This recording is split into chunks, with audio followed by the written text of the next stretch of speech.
When my daughter coldly announced that I wasn't welcome at Thanksgiving, I turned around, got in my car, and drove home, leaving the Turkish woman with the pies on the porch. She slammed the door, and I didn't look back, because I knew that this betrayal of my family would not go unanswered. A week later, I had 73 missed calls from her, but my revenge was only gaining momentum. She would regret what she had done. Before we continue, please subscribe to the channel and let us know where you are listening in the comments. The turkey weighed 20 pounds, but it wasn't the weight that made my arms shake as I stood at Ada's door. Rain pelted the aluminum foil covering, each drop sounding like an accusation. Through the window, I could see them, all of them, gathered around the dining table where my chair used to be. I shifted the boxes, trying to keep the pies from sliding. My good jacket was already soaked through. The doorbell felt cold under my finger, its chime mixing with laughter from inside. Ada opened the door wearing the burgundy dress I'd complimented last Christmas. Pearl earrings caught the porch light, my gift to her that same morning. Her face shifted in microseconds. Surprise, recognition, then something harder settling around her mouth. Dad? Not a question, really. More like an accusation. What are you doing here? She filled the doorframe completely, one hand gripping the edge. Behind her, warmth spilled out, the smell of roasted turkey, sage stuffing, sweet potatoes, everything I'd taught her to make after Carmen passed. Thought I'd surprise you. The words came out steady, despite the rain running down my neck. Made your mother's apple pie, the bourbon pecan one too. Her eyes flicked to the boxes, then back to my face. No softening there. We have plans, Dad? Past her shoulder, I catalogued the scene. Brandon's parents held wine glasses, his mother's diamonds catching candlelight.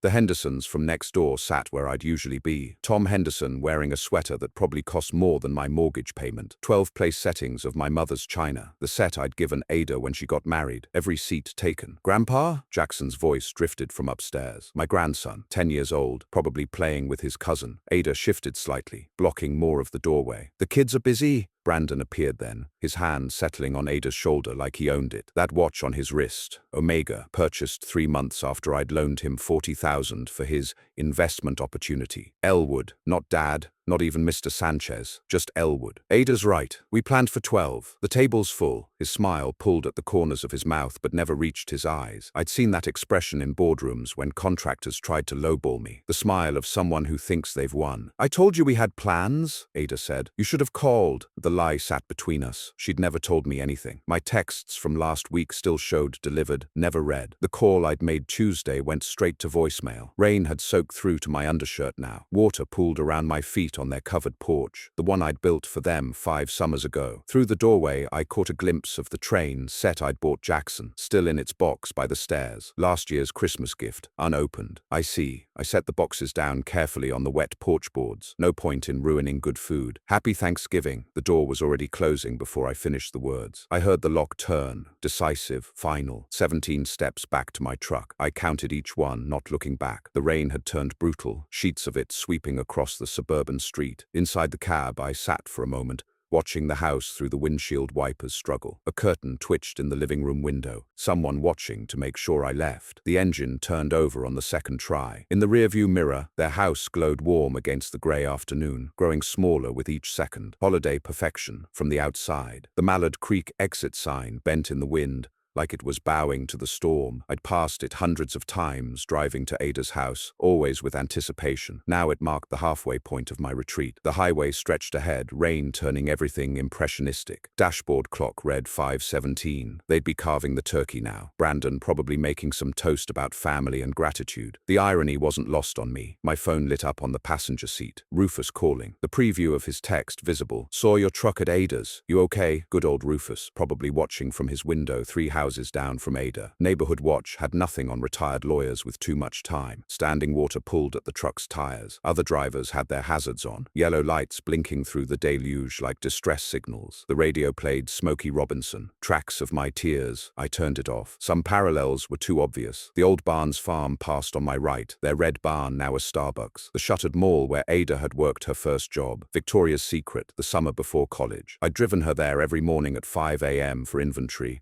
Both of us barely awake, but talking about her dreams. She wanted to run her own real estate empire then. Guess she got her wish, just using my capital. The phone rang again. Rufus. Then a third time. Unknown number with a Charlotte area code. Probably Brandon's mother. wanting to smooth things over with empty words. I opened the glove compartment and dropped the phone inside. The sudden silence felt honest. My driveway sensor didn't trigger the lights. Another thing to fix. The house stood dark except for the porch light on its timer, faithful as always. Last Thanksgiving, I'd been in the hospital, pneumonia that nearly went septic. I'd imagined coming home to warmth, to family. Instead, I'd taken a lift from the medical center because Ada had a showing that day. The garage door opener clicked uselessly. Dead battery. I ran through the rain, fumbling with keys, water streaming off the jacket Carmen had insisted I buy. You need something nice, she'd said. Something that shows you've made it. Inside, the house exhaled its emptiness at me. No cooking smells, no warmth beyond the heating system's effort. Wet footprints marked my path across the hardwood Carmen had chosen. Brazilian cherry, she'd called it, laughing at the price but loving the color. In the mudroom, I hung the soaked jacket next to Carmen's gardening coat. 5 years, and I still couldn't bring myself to move it. The refrigerator hummed its familiar tune. Leftover Chinese from 3 days ago. Half a submarine sandwich from Monday. The turkey and pies still sat in the truck, rain hammering the aluminum covers. Tomorrow's problem. I found the bourbon where Carmen had always kept it. High shelf, behind the good glasses we never used anymore. Her favorite tumbler, the one with the etched roses, felt right in my hand. The kitchen table still had 4 chairs, though only one placemat remained. 7:23 on the microwave clock. They'd be serving Ada's chocolate cream pie now, the recipe Carmen had perfected over 30 years. Through the window,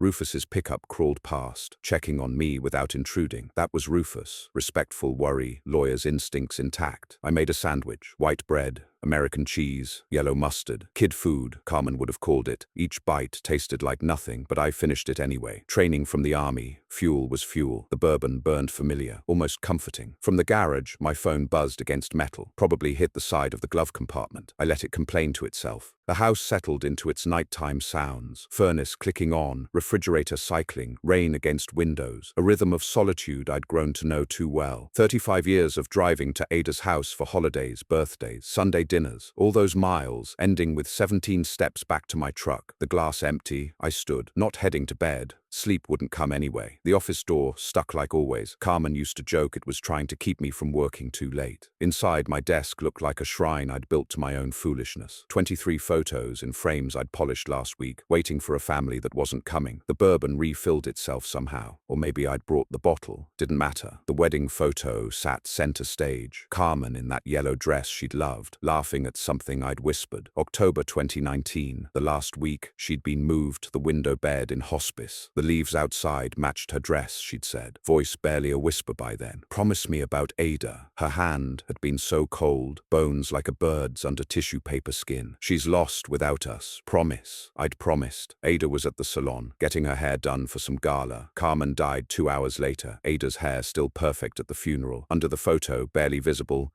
lay the life insurance policy, $300,000. Every penny went to Ada's house, down payment. The check signed over without hesitation. My promise to Carmen. Another frame. Sanchez construction crew at the last project, the Morrison building downtown. They'd offered $1.8 million for the company. Clean sale, good terms. Then Ada had called. Brandon's investment opportunity, cryptocurrency or Forex or some nonsense, had zeroed out. She'd cried in this very office, right where I stood now. Daddy, the kids will lose their home, their school, everything. Real tears, or so I'd thought. My hand had cramped signing papers at the title company, selling my life's work. After taxes, $1.2 million. Ada hugged me afterwards, warm and long. Last time she'd touched me with anything resembling affection. 3 months later, Brandon's Mercedes appeared in their driveway. S-Class, fully loaded. The school photos stood in a row. Jackson in Pemberton Academy blazer, Mia in the matching plaid skirt. $22,000 per year per child. Public schools here are failing, Ada had argued. You want your grandchildren in those conditions? Every August, I wrote those checks. Every school event, I received an invitation. Every time, they forgot to save my seat. Last spring concert, I'd stood in the back row, watching Jackson play violin. He'd waved from the stage. Brandon had pulled him away after, whispering something that made the boys stop smiling. Report cards came to my address. All A's, both kids. Not one thank you note. Not even a forwarded email. I pulled open the desk drawer. The folder marked family expenses felt heavier than it should. Legal pad, pencil, calculator, though I didn't need it. The numbers lived in my head. House down payment, $340,000. Private school, 3 years running, $132,000. Emergency loans to Brandon. Emergency being a flexible term apparently, $87,000. Ada's medical bills for procedures insurance, wouldn't cover because they were cosmetic. $15,000. Total. $574,000 in 5 years. That didn't count the VA reunion trips I'd skipped to save money, the fishing lodge in Montana I'd cancelled 3 times, the new truck I'd put off buying, nursing the old one along. Birthday cards from Ada sat in another drawer, store-bought, just signatures. Last Father's Day, not even a call, a text at 9 p.m. Thinking of you, probably sent while looking at dessert menus. I stood, turning each photo face down, methodical, the sound of frames hitting wood oddly satisfying. All except one, me in army uniform, staff sergeant, stripes fresh, jaw sharp with youth and certainty. That man wouldn't have tolerated this. That man would have recognized the enemy's tactics, adapted, overcome. The laptop opened with Carmen's birthday as password. Still couldn't change it. Marcus Washington's detective agency website loaded quickly. Professional, discreet,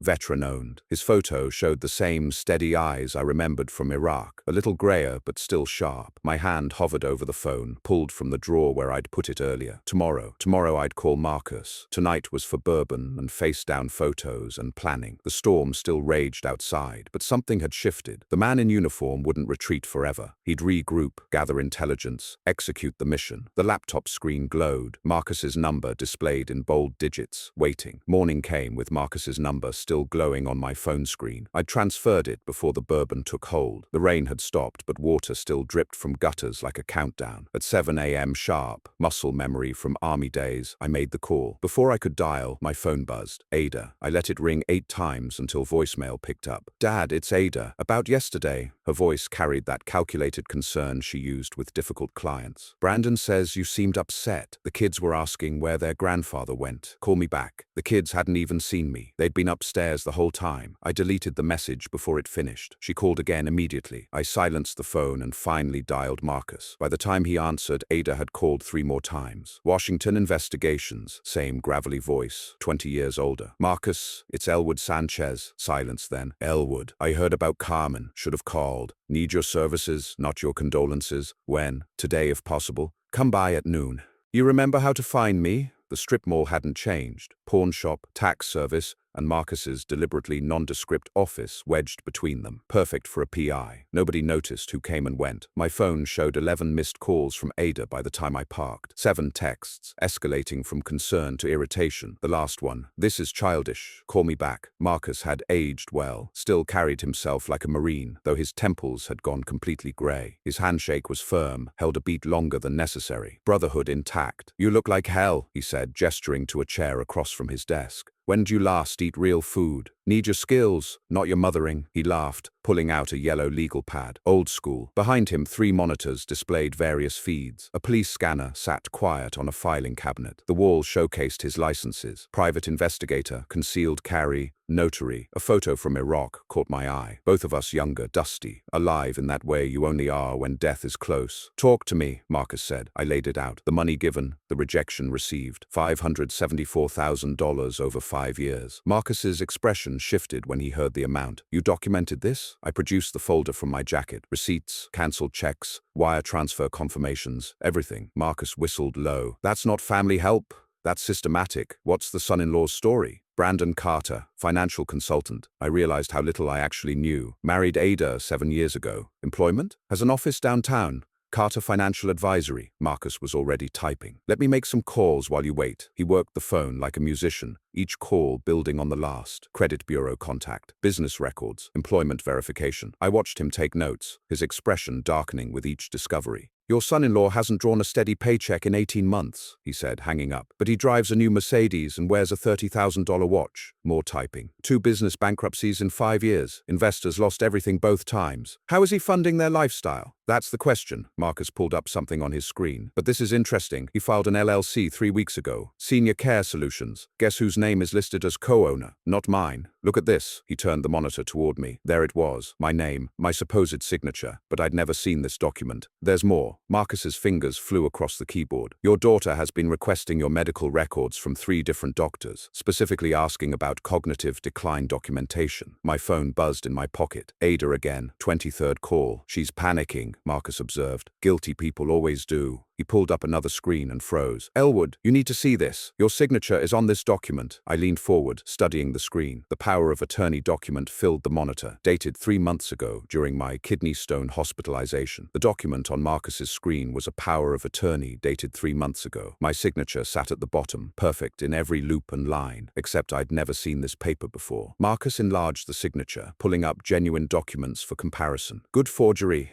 but forgery nonetheless. See here, the pressure points are wrong. The angle of the E in Elwood is off by about 3 degrees. 3 months ago, I was in the hospital with kidney stones, and your loving daughter visited every day. The memory stung. Ada bringing papers, insisting they were just household bills. Nothing important, Dad. You just rest. I'd signed them between morphine doses, trusting her completely. This power of attorney grants complete financial control, Marcus continued. And it's already been used. 3 property transfers initiated. Your childhood home in Durham is pending sale. The cabin in Asheville was listed last week. I didn't authorize any of that. No, but you did. He tapped the forged signature. This is criminal. Federal level. We need Rufus. Rufus answered on the first ring when Marcus called. Within an hour, we sat in his home office, walls lined with law books that smelled of leather and justice. Wire fraud, elder abuse, conspiracy, Rufus said, reviewing everything. They're looking at 10 to 15 years minimum. I don't want them in prison. Both men stared at me. The kids would suffer, I explained. Jackson and Mia don't deserve to lose their parents. Then what do you want? Rufus asked. I want them to lose everything themselves, the same way they tried to take everything from me. Marcus pulled up new information while we talked. This is interesting. Your son-in-law has been spending considerable time at Cherokee Casino, high roller rooms. The surveillance footage he'd obtained through a contact showed Brandon at the tables 3 nights a week. The losses were staggering, $180,000 over 8 months. He borrowed from private lenders, Marcus continued. One name keeps surfacing. Tommy Chen runs an import business that's a front for loan sharking. Interest rate of 5% weekly. How much does Brandon owe? With interest? About $237,000, due January 15th. More searching revealed Brandon had missed 3 payments. Chen's collectors had visited his office. One photo showed Ada crying in a parking lot afterward. That's why they need your properties, Rufus said. They're desperate. Marcus found something else. Your daughter made an appointment for you with Dr. Kellerman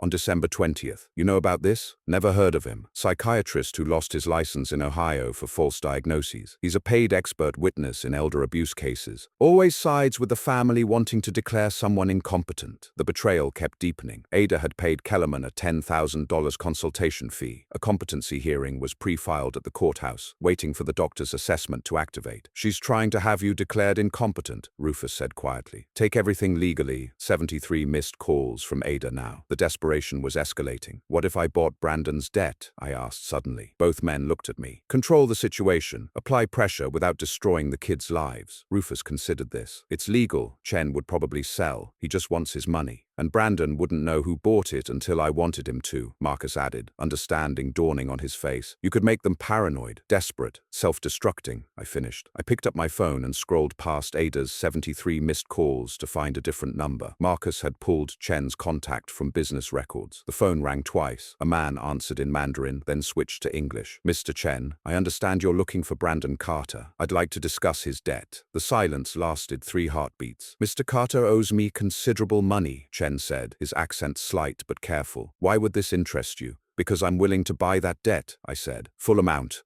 plus your interest to date. Cash. Paper rustled on his end. Voices spoke Mandarin in the background. And you are? Someone with a vested interest in Mr. Carter's future. Can we meet? 3 hours later, I sat in Chen's restaurant in South Charlotte. Legitimate business fronting the loans. Chen was younger than expected, maybe 40. With an MBA from Duke visible on his wall. Professional criminal, not street thug. The debt currently stands at $237,000, he said, green tea steaming between us. Mr.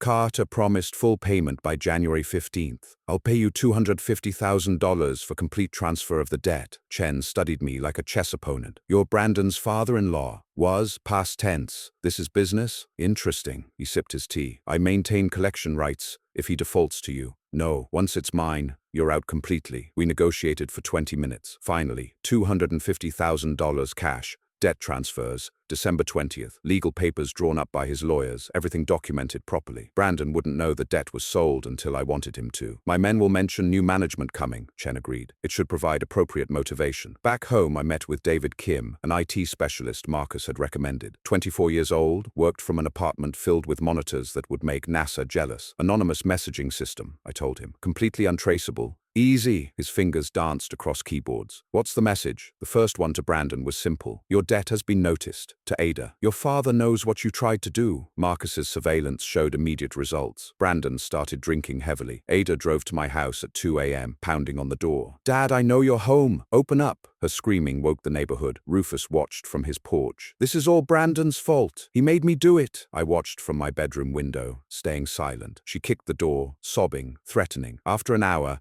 she exhausted herself and left. The next day, another anonymous message. The forged power of attorney attached. Forgery is a federal crime. TikTok. The pressure mounted systematically. I had David contact Elwood's old construction contacts. Casual mentions at the golf club. Heard Brandon Carter's in trouble with some dangerous people. Country club gossip spread faster than wildfire. Within 3 days, Brandon's few remaining clients were calling Ada, asking if the rumors were true. Ada started losing listings. In real estate, reputation was everything. Their social circle evaporated. Christmas party invitations were rescinded. The children's school called Ada. We're concerned about the home environment. Anonymous tips went out. The IRS about unreported gambling losses. The state real estate board about Ada's ethics violations. Each pressure point carefully chosen, timed for maximum impact. December 20th arrived. Chen's men delivered the final notice to Brandon. Mr. Chen has sold your debt. New owner wants immediate payment. Full amount. January 15th. Brandon's frantic calls to Chen went unanswered. He tried raising money, but banks saw his credit report. Marcus had ensured it was updated with all the casino markers. No one would lend to him. Ada tried liquidating assets, but everything was frozen. Rufus had filed injunctions based on the forged documents, preventing any property transfers pending investigation. Christmas Eve, Brandon drank alone. Ada took the children to her mother's in Raleigh, their first separation. I spent Christmas by myself, but felt more at peace than I had in years. New Year's Eve brought an arrest warrant for Brandon. Check fraud from bounced casino payments. January 5th, Ada returned from Raleigh to find Brandon packing to run. Their fight was visible from the street, screaming, throwing things, the children crying, everything falling apart exactly as they'd planned for me. My phone rang at 11 p.m. on January 5th. Ada's number. This time I answered. Her voice came through broken, defeated. You win. Whatever you want, you win. Just please. She paused, and I heard something I'd never heard from my daughter before. Please, Ada whispered. The word I'd never heard from my daughter. Not when she needed money, not when Brandon's schemes failed. Always demands, never please. The kids are asking questions I can't answer. Jackson saw Brandon packing. Her voice cracked on her son's name. I let silence stretch between us. 7 breaths. I counted each one, an old technique from combat zones for staying calm under pressure. I know it's you, she finally said. The messages, the debt, everything. What debt? Her frustration burst through. Stop playing games. Brandon owes someone $237,000. That's Brandon's problem, not mine. The kids need their grandfather. Back to manipulation, but weaker now. They needed me at Thanksgiving too. Brandon's voice erupted in the background. Something about finding the buyer. Ada muffled the phone,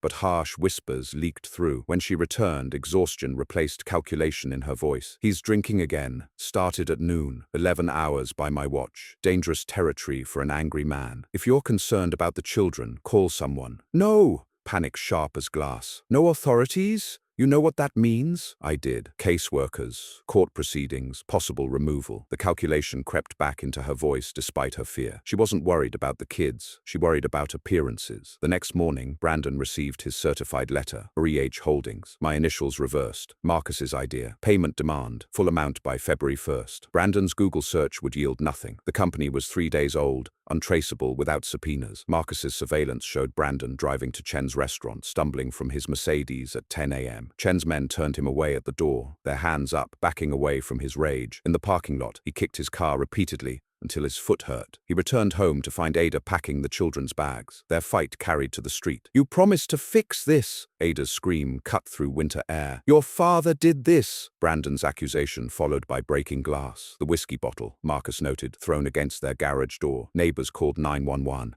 Police arrived within 12 minutes, issued warnings, left without arrests. The children watched from their bedroom window. January 15th brought unexpected convergence at Reedy Creek Park. My usual morning walk, meditative since retirement. By the playground, familiar small figures, Jackson and Mia, with an older woman checking her phone constantly. Helen, Ada's mother, visiting from Raleigh. Jackson spotted me first. "Grandpa!" Both children ran before Helen could stop them. Mia hugged my legs, while Jackson showed me school projects saved in his backpack. A solar system model. Careful work, despite chaos at home. Helen approached, uncomfortable. "Elwood, I didn't expect—" "Just my regular walk, Helen," her whispered urgency. "Ada doesn't know we're here. Mom says we can't visit you anymore," Jackson said, matter of fact in the way children deliver devastating truths. "Sometimes adults have disagreements," I managed. I slipped envelopes into their backpacks while Helen watched. Gift cards, not traceable. She didn't stop me. She knew something was wrong, even if not the details. "Is it as bad as it seems?" she asked quietly. "Worse. Keep them safe, Helen." January 28th, white Chevrolet Malibu at Ada's house. Mecklenburg County CPS worker, Ms. Patricia Williams, responding to anonymous reports. Ada answered in designer clothes and perfect makeup, but the house told different stories through windows. Empty bottles visible from the street. "Where's Mr. Carter?" Patricia asked. "Business meeting," Ada lied smoothly, but Patricia noted the new lock on the children's bedroom door. Outside lock, keeping them in, or danger out. At school, the children were interviewed separately, their stories rehearsed but cracking. "Daddy gets angry sometimes," Mia admitted. "Mum cries a lot now," Jackson added. Patricia's report recommended monitoring, no immediate removal. But a case was opened. Official records started. Ada's real estate license flagged for review. February 1st arrived with ice rain. At 6 a.m., my phone buzzed with a text from my bank. "Large wire transfer pending your approval. $237,000 from B. Carter." But that was impossible. Brandon didn't have the money, unless Ada had liquidated something. I called Marcus. "Check what Ada sold," I said. His callback took 3 minutes. Her mother's house, Helen's house in Raleigh. Sold it yesterday to Brandon's parents for cash, below market. The cruelty of it stopped even me. Helen's only asset, her retirement security, sold for $310,000 when it was worth $400,000 minimum. Brandon's parents as buyers, keeping everything in family, they said, but Helen hadn't known the truth. Marcus's investigation revealed the manipulation. Ada convinced her mother it was a temporary loan to save the children's home. Papers signed through tears. Neighbors witnessing Helen's distress. The money immediately wired to pay my holding company. Still $73,000 short. Brandon scrambling for the remainder, but I'd already decided. Accept the partial payment, activate acceleration clause, remaining debt due in 48 hours, or legal action. The irony burned. Ada destroyed her mother, just as she'd tried to destroy me. Helen called that evening, sobbing. "She promised to buy it back," Helen said. "She's my daughter." I believed her. "Now you understand," I said. Cold comfort, but honest. February 5th, Rufus filed our civil suit. Fraud, elder abuse, forgery, all documented meticulously. Bank accounts frozen by court order. Ada discovered it at Harris Teeter, her cards declining with a full cart of groceries. Security footage showed her abandoning everything, fleeing in humiliation. Brandon learned at a gas station, unable to fill his tank. Their joint assets totaled $300-400 in checking. Nothing saved. Everything spent on appearances and addiction. The house mortgage 3 months behind. Mercedes and Audi both leased, payments overdue. Credit cards maxed at $67,000 combined. Their paper wealth evaporated like morning mist. Lawyers demanded $50,000 retainers they didn't have. A public defender was assigned, overwhelmed, disinterested. Brandon's parents retreated, protecting themselves from the scandal. February 18th, Marcus's alert came. Brandon's at the airport. Charlotte Douglas International, Terminal E, one-way ticket to Costa Rica purchased with cash from pawning Ada's jewelry. But Rufus had anticipated this. Passport flagged, TSA alerted. Brandon was detained at the gate, not arrested due to jurisdiction issues, but unable to leave. He returned to find Ada had changed the locks, his belongings in garbage bags on the lawn,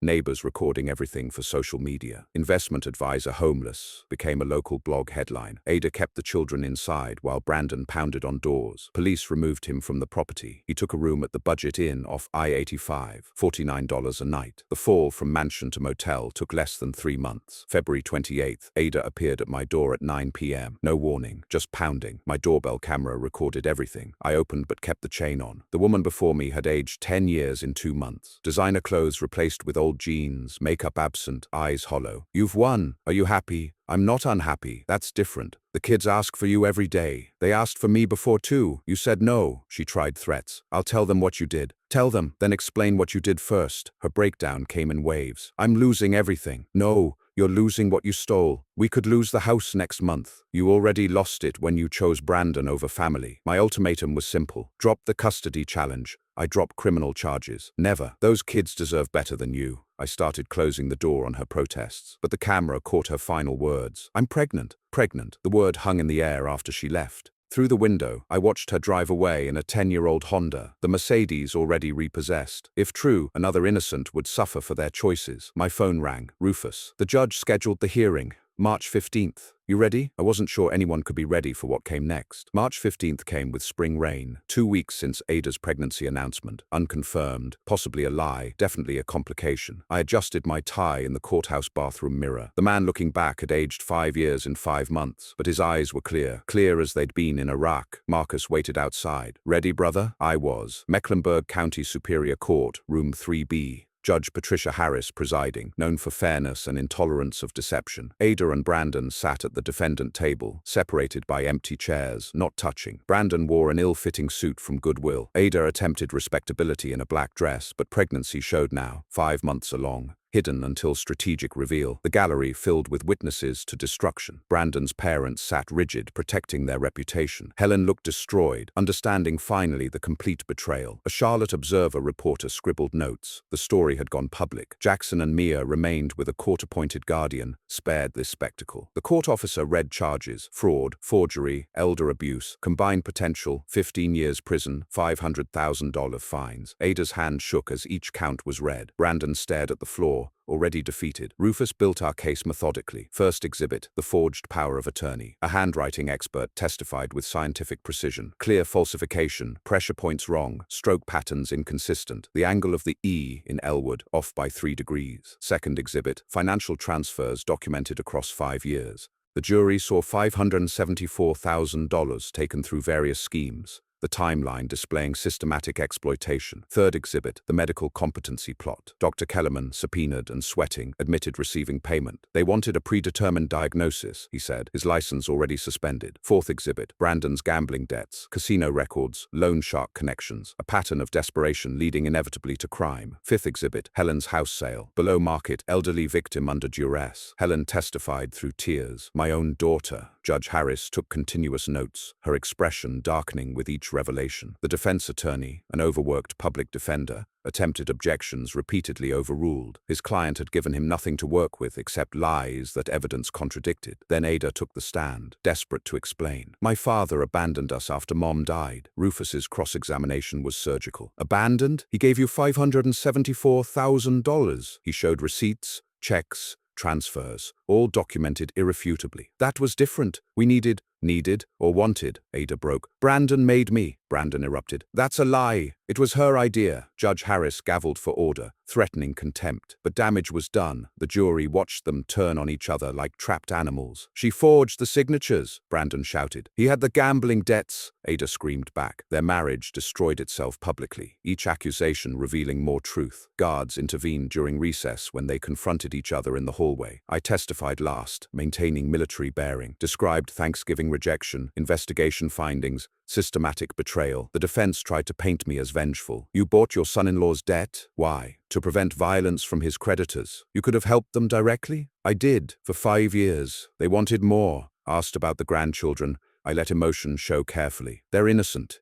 They deserve protection. About Ada's pregnancy. Another innocent. Do you hate your daughter? The courtroom held its breath during my pause. I hate what she became. I mourn who she was. The defense had nothing left. Closing arguments were brief. Evidence overwhelmed rhetoric. Jury deliberation took only 2 hours. On the count of fraud in the first degree, we find the defendant, Ada Carter. The foreman paused, paper trembling slightly. Helen sobbed behind me. Brandon had his head in his hands. Ada stood, one hand on her pregnant belly, the other gripping the table. The foreman continued. Guilty! The word fell like a stone into still water, ripples spreading through the courtroom. Ada's legs buckled. Brandon didn't move. He'd known it was coming. The foreman continued through all 5 counts. Guilty, guilty, guilty. Each verdict another nail. But I felt no triumph, only the weight of what came next. Ada collapsed into her chair, hand pressed against her pregnant belly. Her public defender immediately requested medical attention. A court nurse checked her vitals while the gallery buzzed with whispers. The baby's heartbeat remained strong, tougher than its parents already. Brandon was led away first, hands cuffed behind him. No goodbye to Ada, no look back. His parents fled quickly, avoiding everyone's eyes, their shame finally overwhelming their denial. Helen approached me in the chaos, her face aged decades in months. "Take care of them," she whispered. "Please." She'd lost everything for nothing. House, savings, daughter. I could only nod. Judge Harris set sentencing for April 30th. Ada was released on monitoring pending sentencing. Her pregnancy, the only thing keeping her from immediate detention. They attached the ankle monitor in the courthouse basement, its red light blinking like a heartbeat. A Charlotte Observer reporter pushed forward for comment. I declined. Marcus and Rufus flanked me out to the parking lot where we found Ada being sick beside her old Honda. No one stopped to help. She'd become a pariah in minutes. April 20th brought meetings at Child Services. Ms. Patricia Williams presided over the custody transfer in a government building that smelled of disinfectant and broken dreams. Jackson and Mia sat in a conference room, toys untouched on the table. Dr. Sarah Chen, the court-appointed child psychologist, explained carefully, "Your grandfather will be taking care of you now." Mia's tears came instantly. "When is Mommy coming back?" Jackson wrapped his arm around his sister, 10 years old, but forced into premature adulthood. When I entered, his first words cut deep. "Did you make them go away?" "No, son. Their choices did that." The paperwork took an hour. Temporary custody pending final orders. The drive to my house stretched in silence except for Mia's occasional sniffles. Their belongings fit in 2 suitcases and 3 garbage bags. Brandon's parents had packed hastily, carelessly. Favorite toys missing, clothes mismatched. I set them up in Carmen's old craft room, pushing her quilting frame against the wall. Mia clutched a photo of her parents from happier times, back when their smiles reached their eyes. May 1st, Ada's house went to foreclosure auction, 3 months behind before arrest, now 5. The auctioneer started at $180,000 for a house worth $400,000. An investment company bought it for $195,000. After creditors, nothing remained. The Mercedes had been repossessed in March, the Audi a week after Ada's arrest. Credit cards maxed at $67,000 went to collections. Bankruptcy was inevitable, but impossible to file from detention. Helen tried helping, but had nothing left, living with her sister in Greensboro now. I set up college funds for the children using money from Brandon's debt, $50,000 each to start.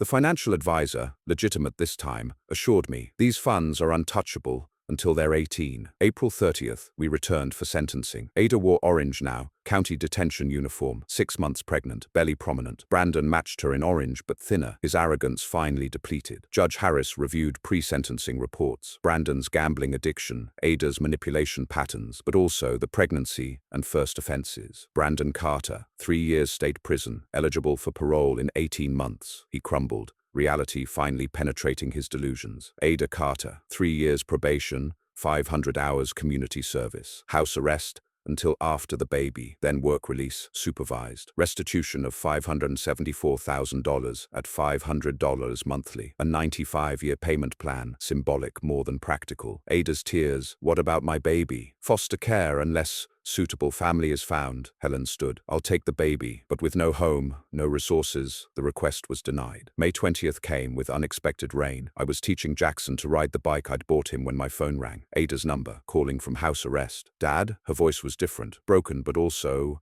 something else. "The baby's coming early. I'm going into labor. And there's no one." The line went dead. I looked at Jackson, waiting patiently in the driveway. Then at my truck keys. I picked up the keys. "Jackson, we need to go somewhere." He didn't ask where. These kids had learned not to ask questions. 20 minutes later, we pulled up to Mecklenburg Medical. Ada was being wheeled in, alone, ankle monitor blinking. She saw us through the doors. The relief on her face made her look 17 again. The emergency room erupted in controlled chaos. Ada's blood pressure had spiked dangerously. Preeclampsia at 30 weeks. While nurses rushed her to delivery, I settled Jackson and Mia in the waiting room with vending machine dinners. "Is Mom okay?" Jackson asked. First time he'd called her mom in months. 4 hours of labor stretched like days. I wasn't invited in, but couldn't leave either. The baby's cry came at 11:47 p.m., weak but determined. A boy, 3 pounds 2 ounces, whisked immediately to NICU. Then complications, Ada hemorrhaging, emergency surgery required. 2 more hours before the doctor emerged. She'll recover. The baby needs time. I found Ada unconscious, looking vulnerable in ways I hadn't seen since she was 5 with the flu. The anger I'd carried cracked, something else seeping through. May 25th brought unexpected visitors. Richard and Patricia Carter at my door. Brandon's parents in formal clothes, carrying inappropriate, expensive gifts. "We want to apologize," Richard said stiffly. "We didn't know Brandon's debts, his problems." Patricia wept. "We enabled him. We see that now." They offered financial help. I was careful. The children need stability, not money. But I allowed a supervised visit. Mia warmed up first. She missed any grandparents. Jackson remained suspicious, protective. After an hour, they left a check for $10,000. I deposited it directly into the trust funds. June 8th was Mia's 9th birthday, her first without parents. I attempted Carmen's cake recipe, lopsided but made with effort. We kept it small, family, 2 school friends. Helen drove up from Greensboro with a handmade doll, all she could afford. Mia's joy at that simple gift touched everyone. Jackson helped his sister blow out candles. Neighbor kids came over, normalcy creeping back. Rufus brought art supplies. Marcus arrived with a pink bicycle complete with streamers. That night, Mia asked, "Can I call you Dad?" Carmen's old nickname for her father. "Grandpa's fine, sweetheart. Dad sounds better." Looking at Carmen's photo on the wall, I knew she would have loved this moment. June 20th. A letter from Brandon arrived. 4 pages of blame. Ada, me, the casino, everyone except himself. Only 1 line seemed honest. "Tell my children I'm sorry." I tore up the rest before the kids could see. June 25th, Ada's letter came. Different tone entirely. "I know you won't forgive me. I understand. The baby is Nathan Elwood Carter, named after me. Manipulation or honor? I couldn't tell. He's getting stronger. Might leave NICU soon. I can't raise him. I know that now." Jackson found the letter on the counter. "She named the baby after you." His confusion mixed anger with curiosity. People do strange things when they're lost. Not forgiveness, but acknowledgement. June 30th brought official papers. Permanent custody hearing scheduled for July 15th. Attached, adoption papers for Nathan. Ada had signed them. A blank line waited for my signature. I set them on my desk next to Carmen's photo. Her eyes seemed to be saying something, but I couldn't tell if it was warning or encouragement. July arrived with thunderstorms that reminded me of last Thanksgiving. 8 months since I stood on Ada's doorstep with unwanted gifts. Now I held papers that could give me her son. Carmen's photo watched as I picked up the pen, then set it down, then picked it up again. July 15th, family court felt different from criminal proceedings. Judge Martinez specialized in family law. Ada appeared via video link from house arrest, looking older, humbled in ways that couldn't be faked. Brandon was absent, no parental rights from prison. The children waited with an advocate in another room while testimony unfolded. "The children have shown remarkable adjustment," Dr. Chen testified. "Grades improving, therapy helping." The home inspection confirmed a suitable,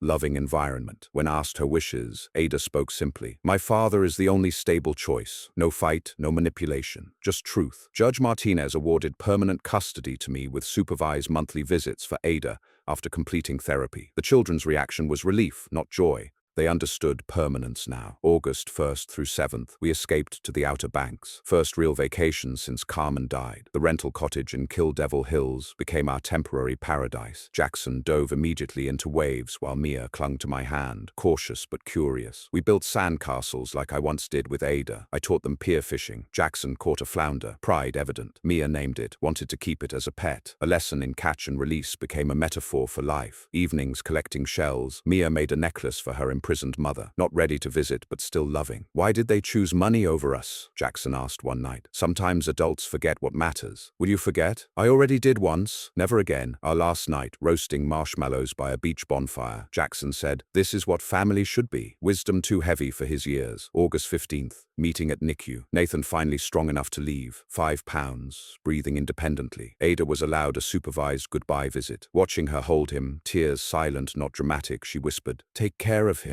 The adoption papers remained unsigned. A foster family waited. Good people, verified. But watching Nathan grip Ada's finger with the same determination Jackson had as a baby, hearing Carmen's voice in memory. Family is family, the decision crystallized. Where do I sign? Ada's shock transformed into something like hope, not for herself, but for Nathan. August 31st, planning November's Thanksgiving. This time I'd host, teaching Jackson turkey preparation. Mia creating artistic place cards. 6 settings, maybe 7. Helen accepted immediately. Rufus and Marcus definitely coming. Ada's supervised visit approved for 2 hours. Nathan crawled now, Jackson protective, Mia singing him Carmen's lullabies. The house rang with sound pounds absent too long. Carmen's china came out for daily use. Life too short for saving things. That night, after bedtime, I sat in my office where this journey began. Photos faced up now, all of them. Carmen, young Ada, the grandchildren, even Brandon from better days. Nathan's birth certificate lay beside them. Outside, a car passed slowly. Ada's Honda. Her ankle monitor prevented stopping, but she looked toward the house where her children slept safe. Our eyes met across the darkness. I raised my hand. After a moment, she raised hers, then drove on. Some bridges can't be rebuilt, but sometimes you can build new ones nearby. Tomorrow would bring challenges. Nathan teething, Jackson's anger surfacing, Mia's nightmares. But tonight, this house held family again. Imperfect, scarred, choosing to continue together. Carmen would understand. Love isn't just about holding on. Sometimes it's about letting go, and sometimes it's about picking up what others have dropped, even when your hands are already full. If you like this story, please like this video, subscribe to the channel, and share your impressions of this story in the comments. To listen to the next story, click on the box on the left. Thank you for watching.